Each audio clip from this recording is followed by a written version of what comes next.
충성하라 죽도록 충성하라 주님께 슬픔이나 괴로움이 주의 사랑 못 끊으리 충성하라 죽도록 충성하라 끝까지 충성하라 죽도록 충성하라 주님께 찬란하다 저 면류관 들려온다 주의 음성 충성하라 죽도록 충성하라 끝까지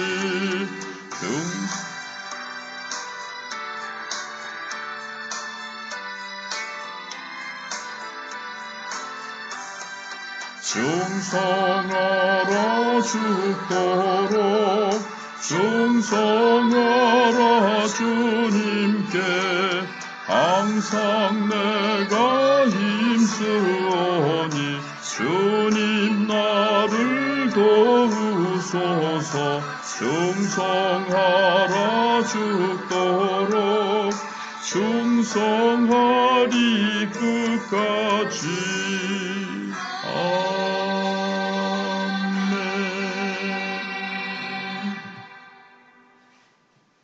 요나서 4장 1절로 11절까지입니다.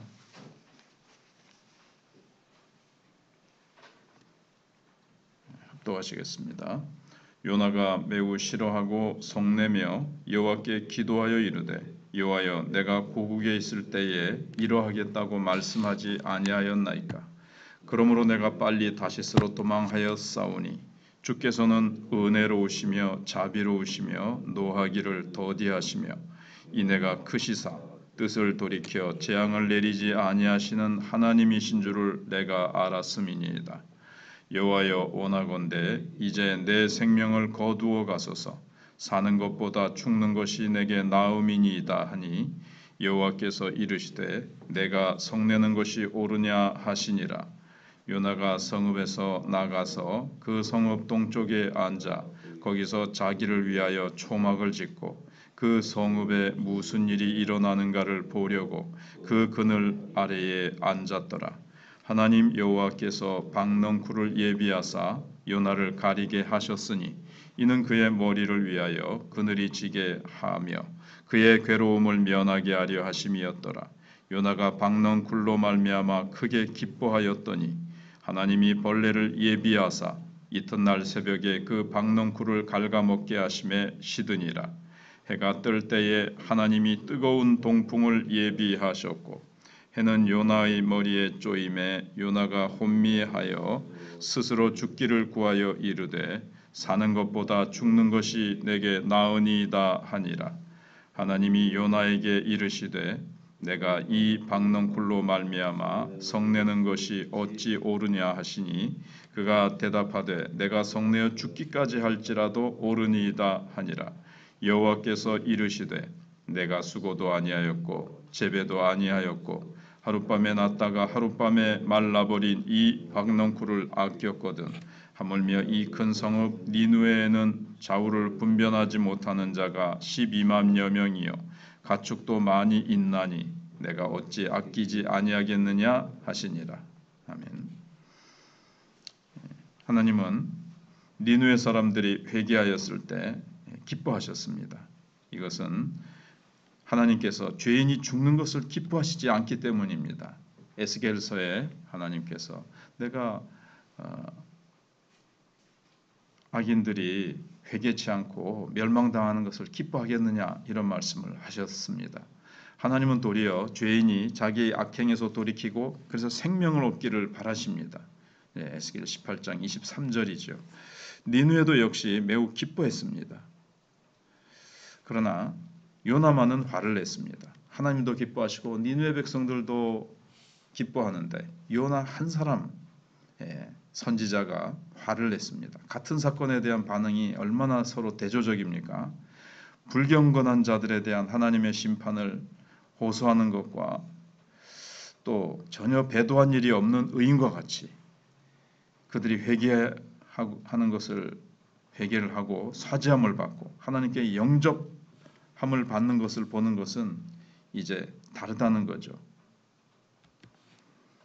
예수님 당시에 바리새인들은 예수님께서 회개한 죄인들을 영접하는 것을 보고 심히 화를 냈습니다. 그래서 예수님을 세리와 죄인들의 친구라고 불렀습니다.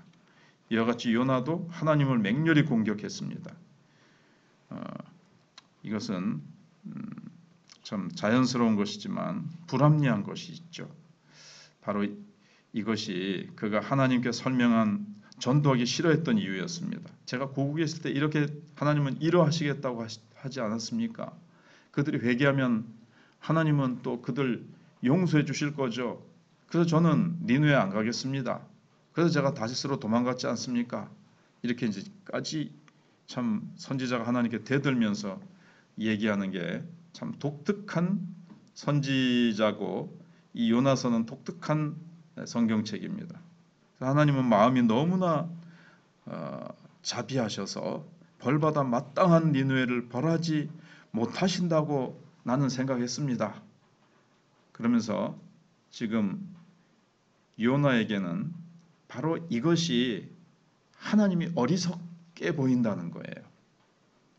신약시대에도 십자가가 하나님이 참 어리석은 것이고 하나님의 약함을 보여주는 것이라고 믿는 사람들이 있었습니다. 그러나 만일 하나님께서 그렇게 부드럽고 자비로운 마음이 없으셨더라면 요나는 지금 어디에 있겠습니까?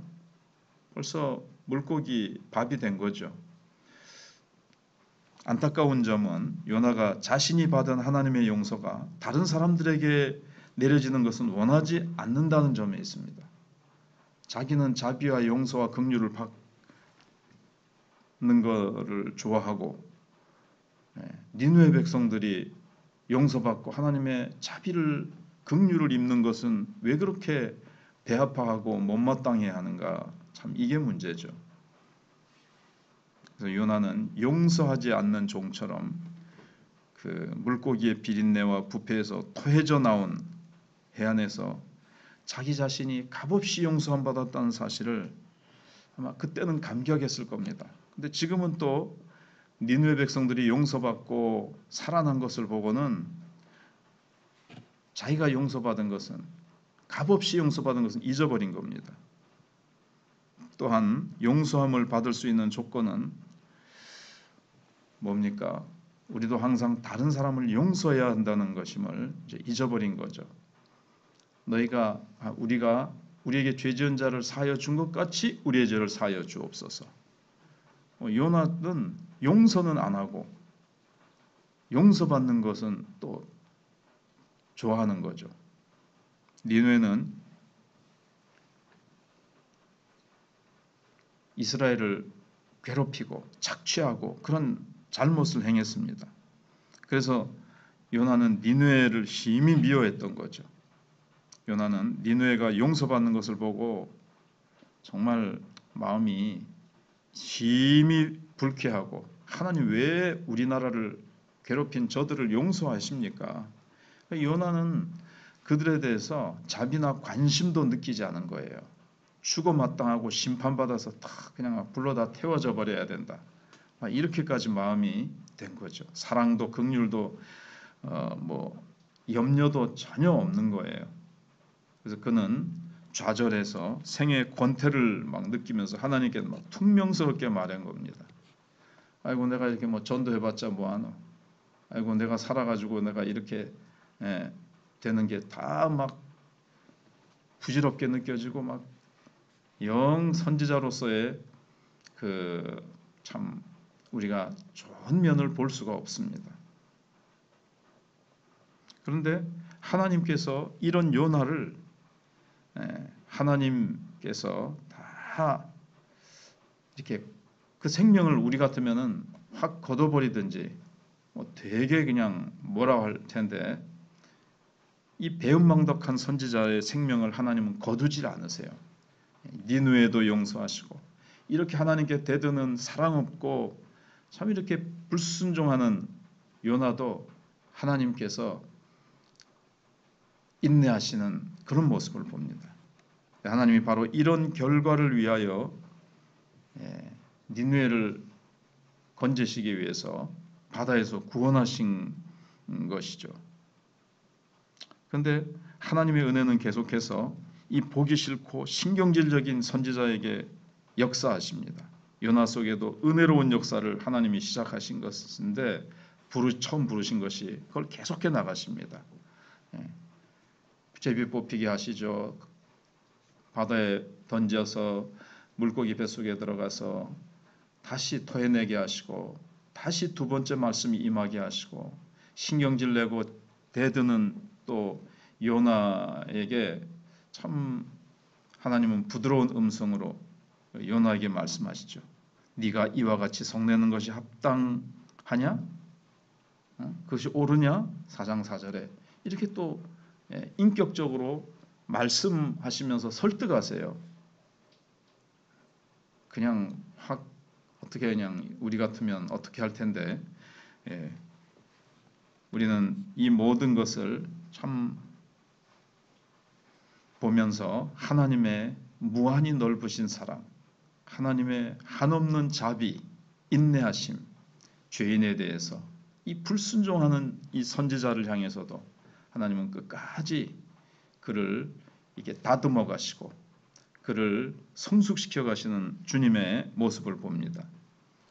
그래서 이 어리석은 이 요나는 이 성 밖에서 탁 점잖게 이제 걸어 나가서는 자기가 손수 오두막을 하나 짓습니다.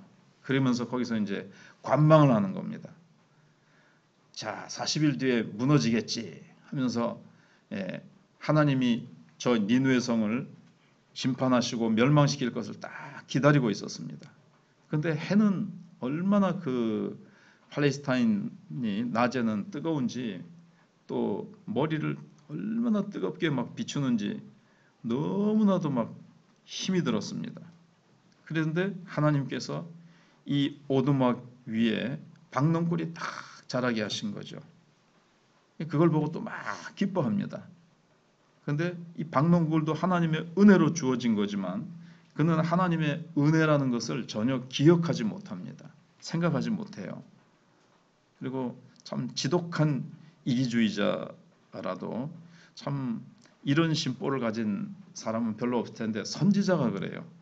그러니까 하나님은 꼭 참 성경의 다른 선지자들은 연단받고 참 귀한 선지자들이 많지만 우리가 하나님 앞에 쓰임 받는 것도 우리가 꼭 잘나서라기보다 하나님의 은혜라는 것을 알 수가 있습니다.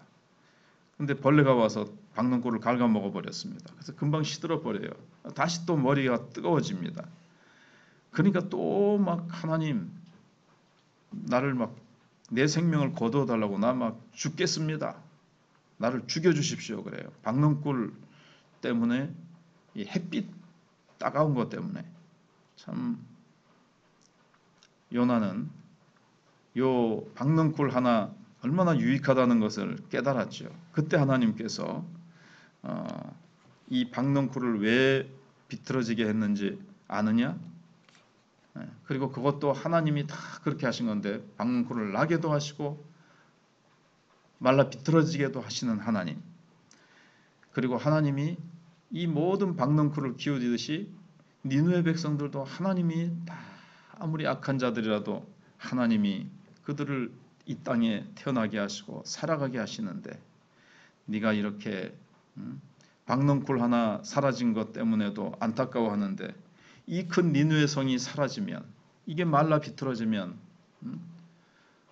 내 마음이 어떻겠느냐 주님께서 그렇게 말씀을 하시는 겁니다. 그러면서 이 큰 성에 있는 사람들이 멸망당하고 심판당하면 영원한 멸망의 형벌을 받는 것을 내 마음이 어찌 기뻐할 수 있겠느냐. 이들이 살아남는 것이 볼 때 내 마음이 기쁜데 너는 박농쿨이 탁 자라나서 너에게 유익한 것을 보면서 너는 기뻐했는데 나도 이 백성들이 회개하고 살아나서 나를 찬양하고 나를 잘 섬기는 것을 볼 때 이들이 행복한 삶을 사는 것을 볼 때 내가 얼마나 기쁘겠느냐. 이런 식으로 주님께서 마지막으로 말씀하시면서 요나의 답이 없는 상태에서 미완성 교향곡처럼 이 요나서는 마쳐집니다. 그러니까 우리에게 다 답을 우리에게도 이제 공을 넘기시는 거죠. 너희들도 답을 해라. 너희들도 이것을 보라 하는 거죠. 우리는 하나님이 무엇에 관심이 있으시고 저 죄인들이 심판받아 멸망당하는 것을 원치 않으시고 우리가 그들도 회개하고 하나님 앞에 예수 품에 나와서 구원받는 것을 하나님께서 가장 기뻐하신다는 것을 깨닫고 우리는 요나처럼 불순종하는 전도자가 아니고 죄인들이 마땅히 죽어야 된다고 관망하는 그런 전도자가 아니라 적극적으로 기회 있는 대로 열심히 복음을 전하고 저 영혼들을 불쌍히 여기고 또 우리는 용서의 사람이 되고 내가 용서받은 것처럼 저들도 용서받아야 된다는 다른 사람에 대해서 나를 아프게 한 사람에 대해서도 참 저런 사람은 벌 받아야지 그런 것이 아니라 정말 사랑하고 용서하고 자비와 긍휼을 베푸시는 하나님의 마음을 우리가 품어야 되겠습니다. 기도하겠습니다. 하나님 요나서를 마칩니다. 참 특이한 선지자, 하나님의 명령 앞에 도망하고 자기가 이방인들의 기도 요청에도 기도하지 않고 어떠한 행동도 취하지 않고 배 밑창에서 깊이 잠든 영적으로 정말 침체되고 영적으로 무감각한 이런 선지자의 모습을 보면서 우리의 모습, 한국교회의 모습은 아닌지 돌아보게 하여 주시옵시고 하나님 요나가 원수 나라를 향해서 참 보복심을 가지고 편협한 자기 민족만을 생각하는 그런 선지자인 것을 봅니다. 우리도 얼마나 편협한지 나는 용서받고 나는 축복받기 원하면서 그렇게 다른 사람이 용서받고 다른 사람이 구원받는 것에 대해서는 그렇게 무감각하고 우리가 관망만 하고 있는 자는 아니었는지 돌아보게 하시고 하나님의 마음을 깊이 이해하고 하나님의 마음을 우리가 품고 우리가 하나님의 뜻을 따라서 하나님을 증거하고 회개하도록 저들에게 이 복음을 전하는 저희들이 되기를 원합니다.